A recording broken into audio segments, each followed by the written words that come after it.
ಹೂ ಕಣೆ ಲಕ್ಷ್ಮಿ, ನಿನಗೆ ಅಂತ ಯಾರಾದ್ರೂ ಒಡವೆ ಕೊಟ್ರೆ ಅದನ್ನ ನಿಮ್ಮಮ್ಮ ತಾನೇ ಹಾಕೊಂಡು ಮರಿತಾಳ ಅನ್ಸುತ್ತೆ. ಕುಮುದ, ನಾನು ಯಾಕೆ ಹಾಕ್ಕೊಳ್ಳಿ? ಪಾಪ ನಮ್ಮ ಲಕ್ಷ್ಮಿ, ಅವಳಿಗೆ ಮೊದಲೆಲ್ಲ ಏನಾದರೂ ತಗೊಂಡ್ರೆ ಮೇಘ್ನಂಗಿರ್ಲಿ ಅಂತ ಹೇಳೋಳು. ಆಯ್ತಾಯ್ತು, ಅದನ್ನ ಬಿಡು ಈಗ. ಆದ್ರೂ ಈ ಮನೆಯವರು ತುಂಬಾ ಶ್ರೀಮಂತರಪ್ಪ, ಬೇಕಂತ ಕೂಡಲೇ ಒಡವೆ ಮಾಡಿಸ್ಬಿಡ್ತಾರೆ. ನಾವು ಇದೀವಿ, ಜೀವನ ಪೂರ್ತಿ ಕೂಡಿಟ್ರು ಸ್ವಲ್ಪ ಚಿನ್ನ ತಗೊಳಕ್ಕಾಗೋದಿಲ್ಲ. ತಗೊಂಡ್ರು ಅದನ್ನ ಅಡ ಇಟ್ಬಿಡ್ತೀವಿ.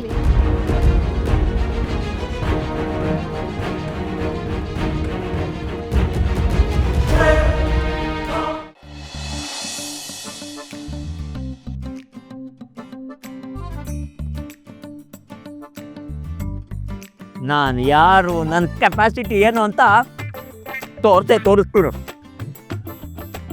ಅರ್ಧ ಗಂಟೆಯಿಂದ ಊದ್ತಾನೆ ಇದೆಯಾ, ಇನ್ನು ಅರ್ಧನೇ ತುಂಬಿಲ್ಲ. ಇನ್ನು ಅರ್ಧ ಗಾಳಿ ತುಂಬೋ ಅಷ್ಟರಲ್ಲಿ ನಿನಗೆಲ್ಲಿ ಗಾಳಿ ಹೋಗಿರುತ್ತೋ ಏನೋ. ಕೆಪಾಸಿಟಿ ಯಾರ ಮುಂದೆ ತೋರಿಸ್ಬೇಕು ಅವ್ರ ಮುಂದೆ ತೋರ್ಸೋದು ಬಿಟ್ಟು ಪ್ಲಾಸ್ಟಿಕ್ ಬಲೂನ್ ಮುಂದೆ ತೋರಿಸ್ತಾ ಇದೆಯಲ್ಲ ಗೆಳೆಯ. ಗೆಳೆಯ, ಇದು ಬಲೂನ್ ಅಲ್ಲಮ್ಮ, ಏರ್ ಬ್ಯಾಗ್.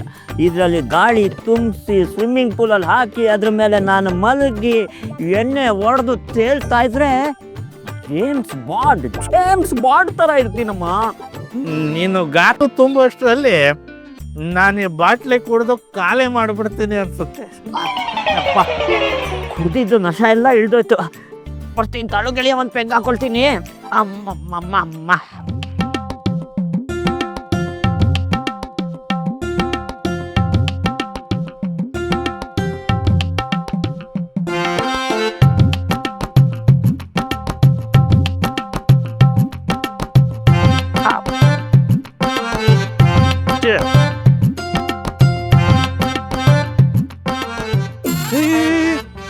ಏನು ಹಂಗೆ ಕುಡಿತಿದ್ಯಾ? ಸ್ವಲ್ಪ ನಿಧಾನ ಕುಡಿಯಪ್ಪ ಗೆಳೆಯ.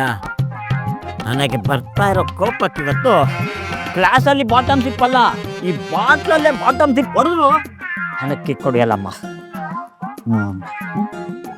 ನಾನು ಯಾರು ಈ ಮನೆ ಅಳಿಯ. ಬಂದೆ ನನಗೆ ಮರ್ಯಾದೆ ಕೊಡ್ತಾ ಇಲ್ಲ. ಇನ್ನೇನು ಮರೆಯಬೇಕಪ್ಪ ನಿನಗೆ? ಇಷ್ಟು ದೊಡ್ಡ ಮನೆ, ಹೊಡೆಯಕ್ಕೆ ಎಣ್ಣೆ ಇದೆ, ನೆಂಚ್ಕೊಳ್ಳೋಕ್ಕೆ ಇದೆ, ಇನ್ನೇನು ಬೇಕು? ಕಾರನ್ನ ರೆಸ್ಪೆಕ್ಟ್ ಅಂದೆ ಮರ್ಯಾದೆನೋ ಇದೆಯಾ? ಓ ಹೌದಾ, ನಾನೇನೋ ಚಿಪ್ಸ್ ಪ್ಯಾಕೆಟ್ ಅನ್ಕೊಂಡೆ. ಗೆಳೆಯ, ನನಗೆ ನಮ್ಮ ಹೆಂಡತಿದೆ ಮರ್ಯಾದೆ ಕೊಡಲ್ಲಮ್ಮ. ಗೆಳೆಯ, ನಿನ್ಗೊಂದು ಹೇಳ, ಮನೆ ಎಳೆ ಆಗೋಕ್ಕೆ ಕೆಲವೊಂದು ರೂಲ್ಸ್ ರೆಗ್ಯುಲೇಷನ್ಸ್ ಎಲ್ಲ ಇದೆ, ಅದನ್ನು ಸರಿಯಾಗಿ ಫಾಲೋ ಮಾಡ್ಬೇಕು. ಮೊದಲನೇದಾಗಿ ಮನೆ ಹಳೆ ಆದವನು ಏನು ಮಾಡದೇ ಇದ್ರು ಏನೋ ಮಾಡ್ತಾ ಇದ್ದೀನಿ, ತುಂಬ ಬ್ಯುಸಿಯಾಗಿದ್ದೀನಿ ಅಂತ ತೋರಿಸ್ಕೊಬೇಕು.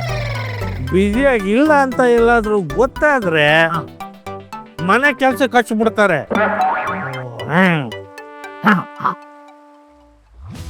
ಎರಡನೇದು, ಮನೆ ಹಳೆ ಆದವನು ಮನೆಯವ್ರ ಮುಂದೆ ಗತ್ತು ಮೇಂಟೈನ್ ಮಾಡ್ಬೇಕು. ಗತ್ತು.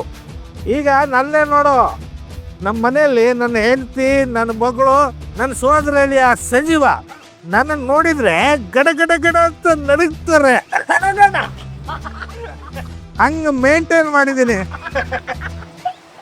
ಏನೋ ಯಶೋದಕ್ಕ ನನ್ನ ವಯಸ್ಸಿಗಿಂತ ದೊಡ್ಡವರು ಅಂತ ಅಕ್ಕನ ಸ್ಥಾನದಲ್ಲಿ ಇದ್ದಾರೆ ಅಂತ ನಾನೇ ಹೋಗ್ಲಿ ಪಾಪ ಅಂತ ಬರೆಯೋದೇ ಕೊಡ್ತೀನಿ. ಊರೆಲ್ಲ ನಿಂತು ಕೇಳಲಿ ಆದಿ ಲಕ್ಷ್ಮೀ ಪುರಾಣ.